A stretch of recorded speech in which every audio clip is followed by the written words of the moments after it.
অবশেষে টেস্ট অধিনায়কও ছেড়ে দিলেন অধিনায়ক নাজমুল হোসেন শান্ত। তবে কে হচ্ছে পরবর্তী টেস্ট ক্রিকেটের অধিনায়ক, যা জানালেন বাংলাদেশ ক্রিকেট বোর্ডের বিসিবি বুলবুল। দর্শক, এসবের বিস্তারিত জানতে না টেনে পুরো ভিডিওটি শেষ পর্যন্ত দেখুন।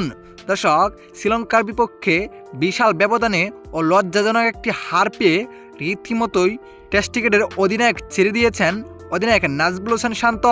একসময় 3 ফরম্যাটেরই অধিনায়ক ছিলেন নাজমুল হোসেন শান্ত।